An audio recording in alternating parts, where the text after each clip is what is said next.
Korea Selatan rata tanah, senjata nuklir Kim Jong-un obrak-abrik negara K-pop.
Penempatan ratusan rudal balistik militer Korea Utara, KORUT, di perbatasan membuat Korea Selatan, KORSEL, was-was.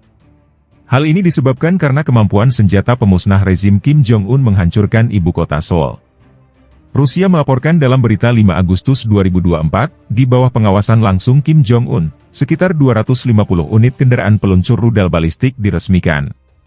Dalam pidatonya saat itu, Kim dengan tegas menyatakan bahwa perdamaian bagi KORUT hanya akan tercapai dengan kekuatan pertahanan yang besar. Perdamaian dijamin oleh kemampuan membela diri yang mutlak dan tak tertandingi, ucap Kim dikutip Viva Militer. Mabisat angkat bicara setelah peresmian itu, muncul kabar jika ratusan rudal balistik tersebut akan ditempatkan di perbatasan. Rencana ini membuat KORSEL khawatir. Sebab, peluncur rudal balistik KORUT memiliki jangkauan hingga mencapai 110 km. Itu berarti, militer Korea Utara mampu membombardir ibu kota Seoul dan provinsi Chungcheong yang berada di selatan kota tersebut. Akan tetapi dalam laporan yang dilansir Viva Militer dari kantor berita Korea Selatan, Yonhap News, Badan Intelijen Nasional KORSEL, NIS, justru memandang skeptis kemampuan KORUT. NIS beranggapan jika KORUT tidak mampu memasok rudal yang cukup untuk memenuhi 250 unit peluncur. Sementara, KORUT juga secara konsisten mengirim senjata untuk mendukung sekutu utamanya, Rusia, dalam perang di Ukraina.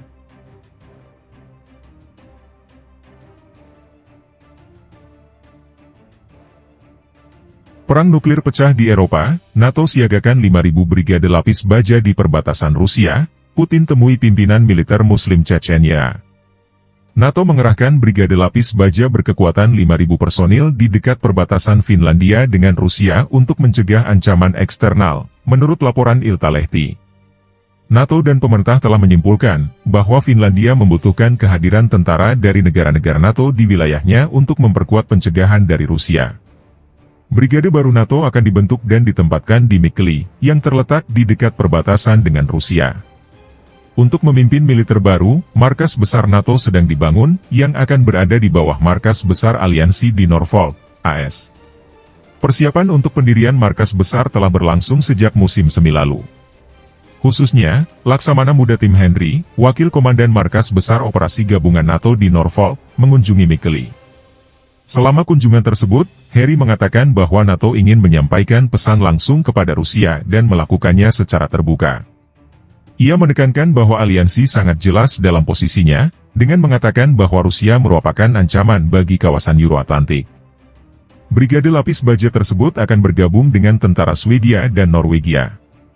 Keputusan tersebut telah dibuat dan diharapkan perwakilan NATO dan otoritas Finlandia akan mengumumkan pengerahan unit baru dalam beberapa minggu mendatang. Putin temui pimpinan militer Muslim Czech. Sementara itu Presiden Rusia Vladimir Putin berkunjung ke Czech, dan merupakan yang pertama ke republik berpenduduk mayoritas Muslim di Federasi Rusia dalam hampir 13 tahun. Presiden Rusia Vladimir Putin melakukan perjalanan mendadak ke Czechnya pada hari Selasa, saat serangan lintas perbatasan Ukraina ke wilayah barat Rusia Kursk memasuki minggu ketiga. Selama perjalanannya, Putin mengunjungi Akademi Pasukan Khusus tempat para pejuang sukarelawan yang akan dikerahkan ke Ukraina sedang dilatih. Putin memuji para relawan dan mengatakan bahwa selama Rusia memiliki orang-orang seperti mereka, Rusia akan menjadi tak terkalahkan, menurut laporan badan-badan negara Rusia.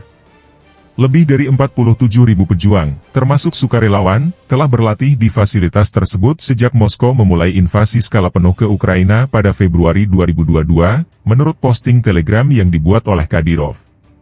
Pejuang dari Chechnya terlibat di kedua sisi konflik di Ukraina, dengan relawan pro-Kiev yang setia kepada mendiang pemimpin pro-kemerdekaan Chechnya Dzohar Dudayev.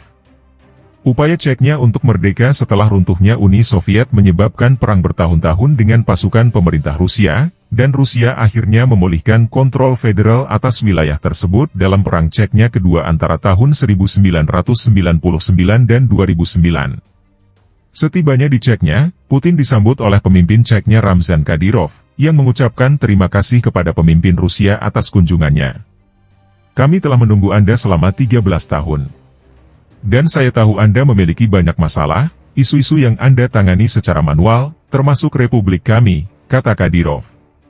Pemimpin Chechnya mengonfirmasi bahwa republik tersebut memiliki puluhan ribu prajurit cadangan yang siap berperang melawan Ukraina, menurut media pemerintah Rusia.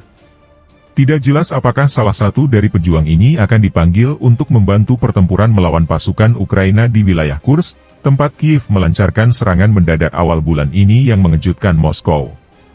Kremlin mengandalkan Kadyrov untuk menjaga stabilitas Kaukasus Utara setelah bertahun-tahun dilanda kekacauan.